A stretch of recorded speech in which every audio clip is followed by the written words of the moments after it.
je fais un petit point par rapport au ce qui est sorti là récemment. Alors, pas forcément de moi, mais ce qui est sorti globalement dans la presse. La Provence qui a sorti que Mbemba, du coup, avait été, comment dire, que l'Arabie Saoudite avait contacté Mbemba cet été. Bon, ceux qui nous suivent depuis maintenant quelques mois, on en avait entendu parler déjà au mois de juillet, hein, que Mbemba et l'Arabie Saoudite, il y avait quelque chose. Mmh. Ce que je peux vous dire, c'est que l'Arabie Saoudite compte pas lâcher le morceau, clairement. Mais j'en ai d'ailleurs même, je crois, que j'avais même parlé le live précédent, Ouais, il me semble, hein, où j'avais parlé de Mbemba, tout à fait. Harit et Unai, si je dis pas de bêtises. Bon, alors après, là, cet hiver, moi, je pense pas qu'il partira Mbemba, sauf vraiment offre mirobolante. Et bon, on verra si on l'a, mais ça m'étonnerait quand même. Par contre, l'été prochain, préparez-vous, je pense, à un départ de Chancel Mbemba, parce qu'il lui restera 1 an de contrat, et que l'OM discutera des offres. Il y en a eu, donc, comme on vous l'a dit l'été dernier. Si l'Arabie Saoudite revient avec une offre aux alentours des, allez, moi on me parle autour des 15 millions d'euros, ça partira.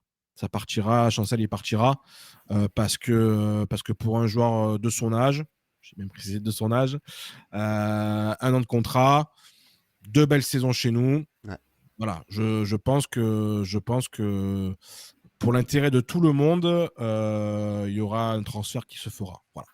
Si Et l'Arabie Saoudite se repointe le bout de son nez cet été. 15 millions venant de l'Arabie Saoudite, je trouve pas ça non plus dingue, hein. Mais alors, l'Arabie Saoudite, attention, ils peuvent envoyer des gros montants en termes de transfert, mais après, généralement, c'est surtout des gros salaires qu'ils envoient, hein. Si tu Oui, regardes un peu pour les. appâter les joueurs, bien sûr, mais Après, Mbemba, il fait pas non plus partie de la classe internationale des joueurs style ce qu'ils ont récupéré comme Benzema, Sadio Mané, etc. Tu vois, oui, oui, oui. c'est pas les mêmes profils. Donc voilà. D'ailleurs, Benzema et Sadio Mané, je sais même pas combien ils avaient mis en termes de transfert, mais c'était pas non plus mirobolant comme montant, il me semble pas, hein. Donc, euh, Non, mais donc, euh, donc voilà. j'aurais bien gratté 3-4 millions de plus, quoi. Tu vois, un petit 18 Ouais, millions, ça m'aurait moins choqué. 20 millions. Sympa. Oui, peut-être, mais enfin, honnêtement, à 15 millions, ça partira. À 15 millions, ça partira. Donc, il y a ça qui est sorti. Il y a aussi, alors, une information qui nous avait beaucoup fait rire, nous, en off, c'est sur Pape Gay. Apparemment, du coup, il y a un club anglais, je sais plus c'est quoi, c'est Burnley, je crois que c'est un truc comme ça, Ouais. qui voulait proposer 17 millions d'euros pour Pape Gay cet hiver. Bon, alors autant vous dire que c'est une énorme blague, hein, voilà, hein, on va être clair. Par contre, il y a des intérêts anglais, ça c'est sûr, mais certainement pas à ce prix-là. Si l'OM décide de le vendre, moi on me parle plus de montants aux alentours de 5-7 millions hors bonus si la négo se passe bien. Voilà, donc c'est plus ça dont on me parle. Mais aujourd'hui, encore une fois, c'est du 50-50 parce qu'en fait, il a autant de chances de rester que de partir. C'est pas simple. En plus de ça, il y a la CAN, il est à la CAN. Ouais. Donc, négocier un transfert pendant la CAN, c'est pas non plus le truc le plus évident. Euh, Potentiellement, alors il y a aussi potentiellement un intérêt turc, peut-être. Et le marché turc, lui, se ferme plus tard, se ferme le 9 février. Donc ça pourrait se fermer après peut-être la l'émission du Sénégal. Et donc il pourra avoir potentiellement une semaine de délai pour que Gay puisse négocier peut-être un départ en Turquie si une prolongation ne se fait pas. Voilà. Donc ça, c'est pour les infos qui sont tombées. Et il y a aussi aujourd'hui une petite info sur Iliman Ndiaye, comme quoi Everton était intéressé par lui. En soi, c'est pas une info, puisque je rappelle que quand on a récupéré Iliman Ndiaye, on était en concurrence avec Everton. Ouais. Donc, ils sont toujours là, ils sont toujours intéressés par lui. Maintenant, ils feront pas d'offres, pas plus que ça en tout cas, je pense pas. Donc Mhm. voilà. Donc ça, c'était ce que l'on a vu, ce que l'on a vu. Maintenant, au niveau de ce que je peux vous dire. Donc, Ah, ça se passe au niveau de l'attaque. De À, l'attaque. ta- Parce que à, ta- attends, à table. j'ouvre Transfermarkt. au niveau des attaquants. Au niveau des attaquants. Parce que, alors, on l'a déjà expliqué. Vitinha, sa situation est pas simple. Ismail Assar non plus, c'est pas simple. Donc, s'il y a un départ d'un des deux, voire même des deux, il y a des pistes de remplacement. Donc, j'ai déjà parlé d'une piste le live précédent, j'avais parlé de Gift Orban, Ouais. qui est un nom qui figure parmi L'attaquant de les la pistes. Gantoise. Voilà. J'ai 2 autres noms là qu'on m'a confirmé. Voilà, qu'on m'a confirmé. Le premier nom que je peux vous donner, c'est l'attaquant russe du CSKA Moscou, c'est Fedor Chalov. Qu'est-ce que c'est ça encore? Qu'est-ce que c'est ça encore? J'étais sûr que tu allais me dire ça. Alors, Fedor Chalov, c'est Un un attaquant chasseur russe, d'ours, ça c'est non? un chasseur d'ours. Non, alors, il a 25 ans.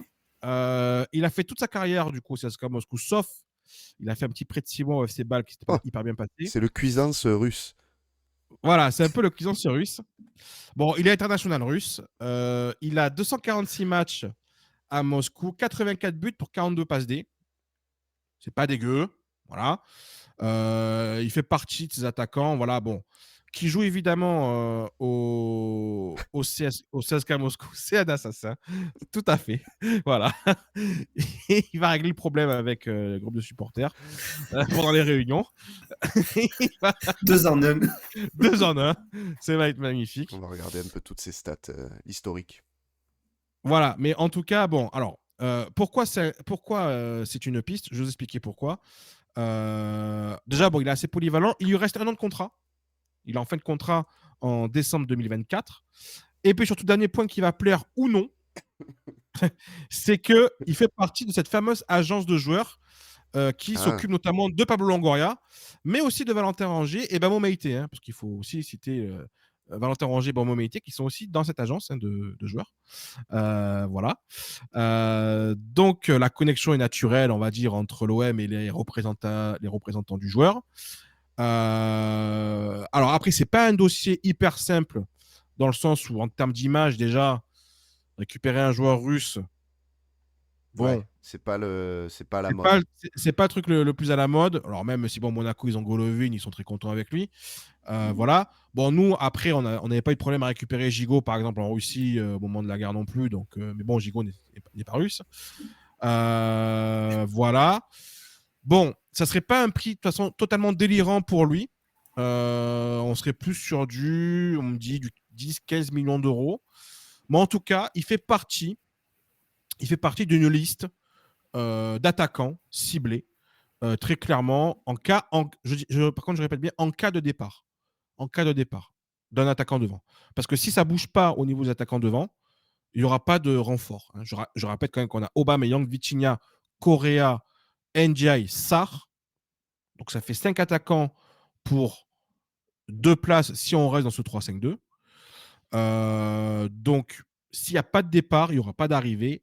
Mais par contre, s'il y a des départs, ça commence déjà à travailler sur des pistes potentielles.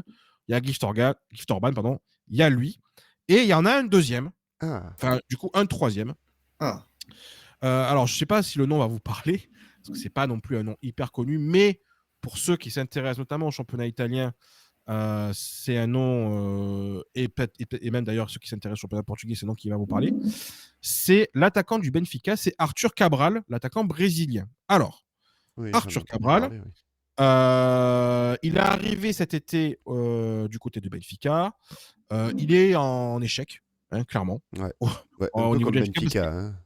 qu'il a 3 buts en 17 matchs et surtout 0 but en championnat. À la Fiorentina, l'année dernière, il avait quand même un très joli ratio de buts. Il était très intéressant. Je crois qu'il avait un truc genre 19 buts. Et puis surtout, à FC Bâle, il avait aussi pas mal mis de buts. On est sur un tueur là aussi, hein, visiblement. On est sur le Mitroglou brésilien. Alors, par contre, pour lui, c'est un petit peu différent. C'est-à-dire que l'OM, là, serait plutôt renseigné sur un prêt. Un prêt parce que Benfica l'a acheté cher. C'est un échec. Il a un gros contrat. C'est un peu comme Mikotadze d'ailleurs du côté de l'Ajax qui a été reprêté. Tiens donc à Metz, je vous en avais parlé, qui potentiellement il pourrait être reprêté à Metz. C'est un peu le même style, sauf que là, on pourrait se le faire prêter dès cet hiver, Cabral. Voilà, donc là aussi pareil, c'est potentiellement un nom qui figure dans la liste. On parle quand même d'une liste. Là, c'est Benatia qui aurait pris quand même le contrôle du dossier de l'attaquant. Voilà. Donc, ça serait des idées à lui. Voilà, Gift Orban, Chaloff et Cabral sont des idées apparemment de Benatia. Voilà, Francis Cabral, tout à fait. Donc, donc c'est très bien.